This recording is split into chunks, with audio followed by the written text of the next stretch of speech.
બીજો પ્રશ્ન અત્યારે આવ્યો છે કે જે 10,000 કરોડનું જે પેકેજની વાત છે, આમ તો રકમ છે 10,000 કરોડની, ખેડૂતના ભાગે શું આવવાનું છે તો કે તમારી પાસે ગમે એટલી જમીન હોય 12.5 વીઘા એટલે કે 2 હેક્ટરની મર્યાદામાં મળવાનું છે।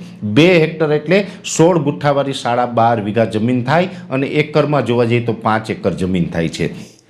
હવે 1 વીઘાની અંદર જે 16 ગુઠ્ઠાવાળો વીઘો છે એમાં ખેડૂતને મળશે કેટલું તો કે 3520 રૂપિયા। પછી એ 12.5 વીઘા સુધી હશે ત્યાં સુધી 3520 રૂપિયા। પછી એનાથી ઉપર તમારી પાસે 15 વીઘા હોય, 20 વીઘા હોય, 25 વીઘા હોય, ગમે એટલી જમીન હોય તમને આટલું જ મળશે, એટલે કે 44,000થી વધારે તમને મળી શકવાનું નથી। એટલે રકમ ખૂબ ઓછી છે અને એમાં પણ હવે આ 3520 રૂપિયા મળવાના છે એની અંદર પણ 100 રૂપિયા અત્યારે ફોર્મ ભરવાની અંદર જે વીસી પાસે આપણે ફોર્મ ભરવા જઈએ છીએ ત્યાં આપવા પડે છે। વીસી પાસે ફોર્મ ભરવા જઈએ ત્યાં 100 રૂપિયા આપવા પડે છે। એટલે ઘણા બધા મિત્રોને એવું લાગતું હશે કે વીસી કે વગેરે જે અધિકારી ત્યાં હોય એ ભ્રષ્ટાચાર કરે છે, પણ એવું પણ નથી। મેં આ વાતની અંદર ખૂબ ઊંડાણપૂર્વકનો અભ્યાસ કર્યો, આજે ડીપમાં જેને મેં જોયું છે ત્યારે મને ખબર પડી કે વીસી પણ ક્યાંય ને ક્યાંય નિર્દોષ છે। કેવી રીતે નિર્દોષ છે? પહેલી વાત તો એ કે વીસીને જે કમિશન આપવાનું હોય, એક ફોર્મે અત્યારે જે ફોર્મ ભરાઈ રહ્યા છે એમાં એક ફોર્મે 12 રૂપિયા આપવાના હોય છે, પણ વીસીના આપે તો ને।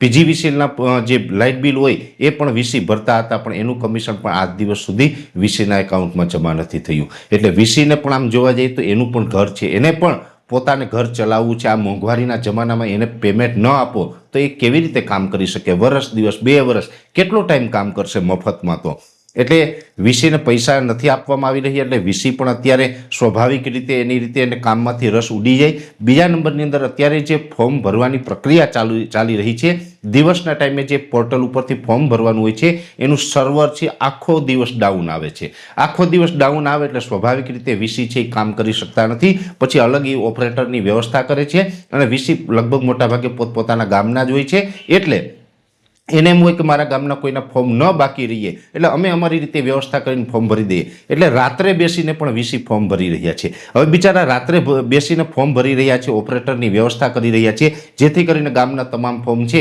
એ આજે 15 દિવસની જે સમય મર્યાદા આપેલી છે એ સમય મર્યાદામાં ભરાઈએ। તો હવે એ કરી રહ્યા છો એના માટે સ્વાભાવિક રીતે ઓપરેટરની વ્યવસ્થા કરે તો સરકાર તો આપે ને, એટલે ખેડૂત પાસેથી એને પ્રતિ ખેડૂત 100 રૂપિયા લેવા પડે છે। તમે વિચાર કરો, ખેડૂત પાસેથી પ્રતિ વ્યક્તિ 100 રૂપિયા લે ત્યારે એનું ફોર્મની વ્યવસ્થા થાય છે। સરકાર છે અત્યારે જે આપણું પેકેજ આપવાનું હોય એમાં તો આપણે પૂરતી રકમ આપવામાં નિષ્ફળ ગઈ છે, પણ ઉપરથી ખેડૂતને ફોર્મ ભરવા છે તો તમે વીસીને કમિશન ન આપો, એને પૂરતો પગાર ન આપો, સર્વર ટાઈમે ચાલુ ન કરો તો કેવી રીતે વીસી કામ કરશે?